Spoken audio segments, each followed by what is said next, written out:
Well, I want to go to the UK, where a senior judge has been heavily criticised for giving his, get this, best wishes to one of the masterminds behind the 9/11 attacks on New York and the London bombings in 2005. Sir Robert J made the comments at a High Court hearing ahead of Haroon Aswat's imminent release.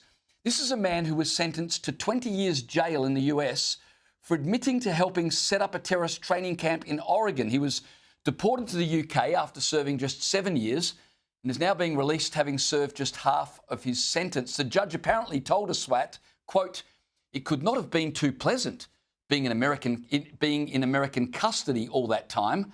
I have to wish you all the best and say to you that the way forward is to keep on your medication, listen to the advice you're going to get, and keep out of the sort of things you were doing." Well, indeed.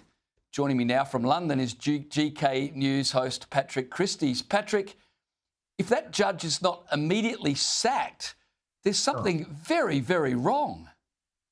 I mean, Haroon Aswat was detained under the Mental Health Act. I would detain that judge under the Mental Health Act. Thousands died in 9/11. 52 people died in the 7/7 terrorist attacks we had here in London. Hundreds more were injured. You cannot de-radicalise a jihadi. How do we know that? Because we've got some cast iron examples. The London Bridge attacker here in London, obviously, was released, said he'd been rehabilitated, then killed his support workers, who were two young people. Just a few weeks ago, I exclusively revealed on my GB News show that Britain's most dangerous jihadi, that was probably before the guy that we're talking about now, had been released. He was called Mohammed Shah Jahan. He plotted to blow up the London Stock Exchange and commit a marauding gun and bomb attack around the capital. He was released. They just let him out. They said that he'd served his time and that despite the fact that mental health workers said that he still posed a danger, they let him out anyway. He was close friends with that other attacker that I just mentioned there.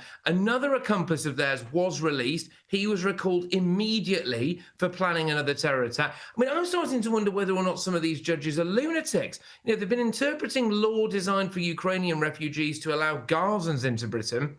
We've had a card-carrying former member of the Labour Party allowing the continued use of migrant hotels, and now they're allowing these jihadi terrorists back onto our streets. I mean, there is something seriously wrong with our judicial system here in this country. Yeah, well, I've got to say, I read the UK Telegraph and the UK Times every day, and it seems like every other day there's some decision or comment from a member of the British judiciary that is so at odds with what you would expect normal people would be thinking and expecting. Yeah, exactly. And you have to have a look at who some of these people are. And has that judicial system been infiltrated by people on the kind of hard left, as it were? I mean, we know that one of the judges who was responsible for the ruling about the migrant hotels being allowed to stay open, he sided with the government on that. He'd been a member of the Labour Party for 28 years. He was the former treasurer or chairman of the Fabian Society, which is a really hard left thing. I mean, their logo is a wolf in sheep's clothing, right? So you've got that. He was the treasurer of the Society of Labour Lawyers. I mean, he set up the chambers, the same barristers' chambers that our Attorney General currently worked for before. That's the same guy, obviously, that was fine for us to sign off our sovereign territory to Mauritius, the Chagos. You have to look at who these people really are, you know, and I do wonder whether or not really they are, in a sense, enemies of Britain. It certainly starts to come across that way. Speaking of enemies of Britain, the African Union is reportedly set to demand what it calls meaningful reparations. You can read into that what you will, from former colonial countries, including the UK. African leaders argue that Britain, which once controlled a quarter of the continent, is guilty of historic crimes and Africans must be compensated. They're currently working on what I would call a shopping list of reparations for slavery. Patrick, I think there's a lesson here, is there not? When the West turns on itself, we shouldn't be surprised when everyone else turns on the West as well. Yeah, absolutely. And I mean, they can swivel. I'll just say that straight away.